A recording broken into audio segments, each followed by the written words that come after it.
¿Qué trajiste todo esto? Me encanta, me encanta. Vamos a hablar de la reserva cognitiva.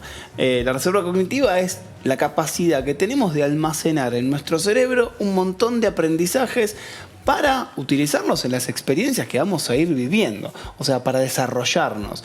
Pero voy a contar de dónde viene la historia, porque la historia es fascinante a nivel metodológico y científico.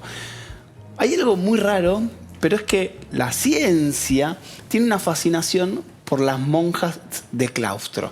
Y me vas a decir, ¿por qué? O sea, ¿por qué las monjas, y específicamente las monjas de claustro?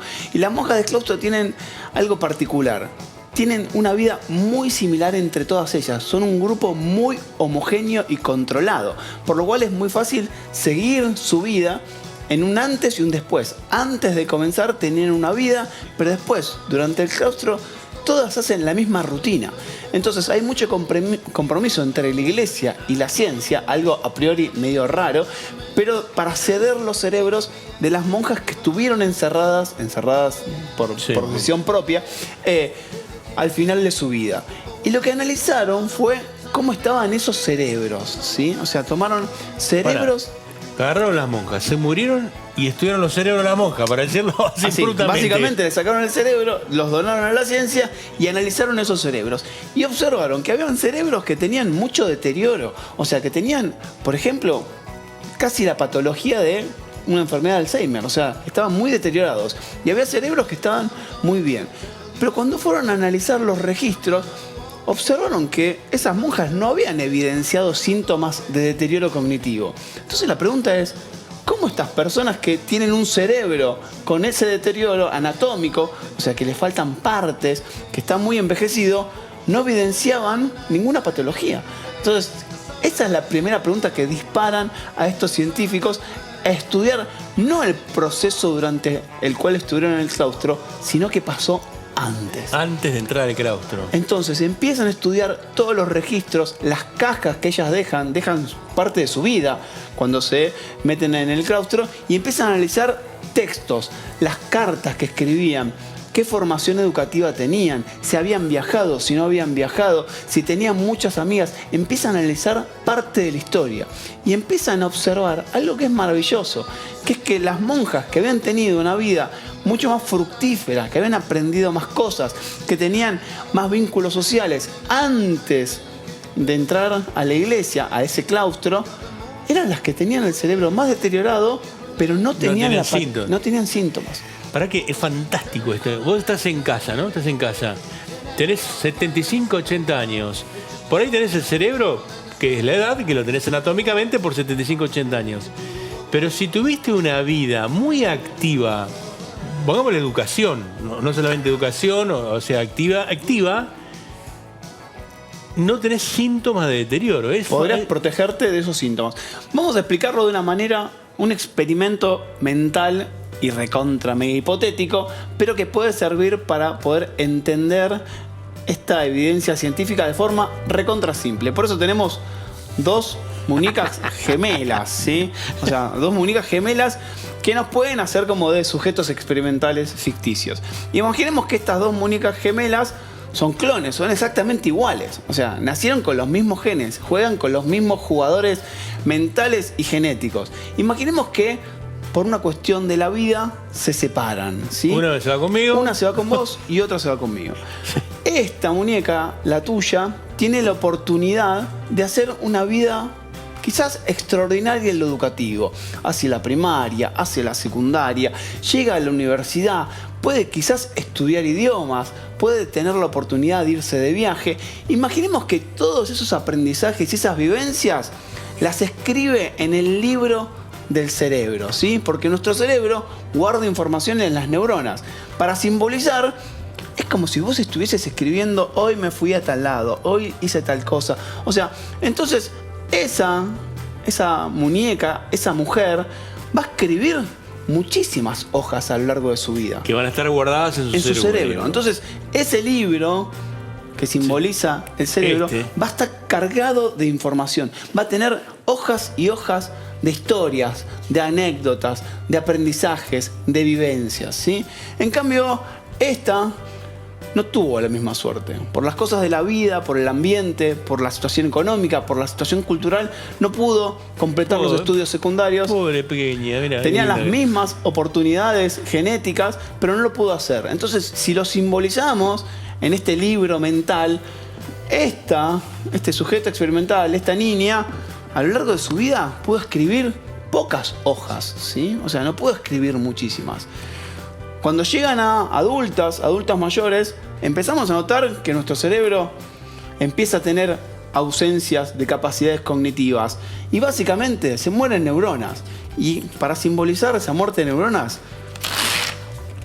parte de estos aprendizajes se van a ir. Se van a ir. Pero ¿cuál es la diferencia entre estos dos cerebros? Entre estos dos libros. Este lleno y ese no tan lleno. No tan lleno. Imaginemos que este escribió 100 hojas, ¿sí? Y se le voló la mitad. ¿Cuántas hojas se queda? Con 50. Pero imaginemos que este pudo llenar solamente 4 y se le vuela la mitad. ¿Con cuántas hojas va a jugar? ¿Con cuánta información? Con 2. Las diferencias en el cargado de información podrían explicar por qué estas personas que tuvieron una vida con más información, que aprendieron a cualquier edad, que quizás tuvieron la oportunidad de tener muchos vínculos sociales, de contar historias.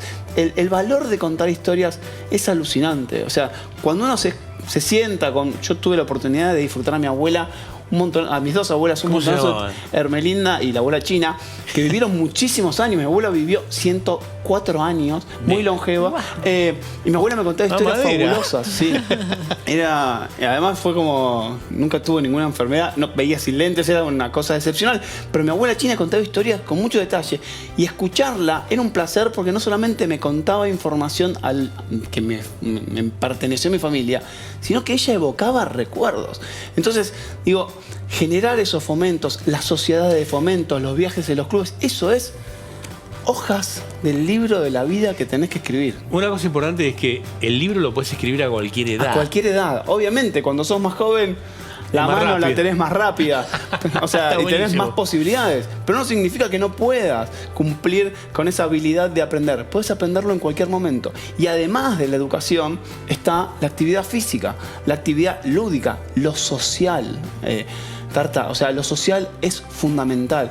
Que tengan vínculos, charlar con los vecinos, ir a clubes de barrio. O sea, mantener conversaciones alimenta nuestro cerebro. Y no solamente es positivo para el ahora, sino va a ser positivo para el mañana. Es una gran inversión. Delia, ¿vos estás escuchando? Nelly, ¿vos estás escuchando? María, ¿vos estás escuchando? Nunca es tarde. Ese es el concepto que tal vez de chica no tuviste la posibilidad. Estás en Calingasta, como dije hoy, o estás en Los Antiguos, o estás en, no sé, en Chapadmalal. Nunca es tarde. Eso es importante. Nunca es tarde. Y puedes activarte y moverte y andar. Eso es importantísimo. Sí, por ejemplo, leer. O sea, tomarse la rutina de la lectura, sea cual sea esa lectura. Hacer actividades lúdicas, jugar al ajedrez, al ludo, jugar con sus nietos.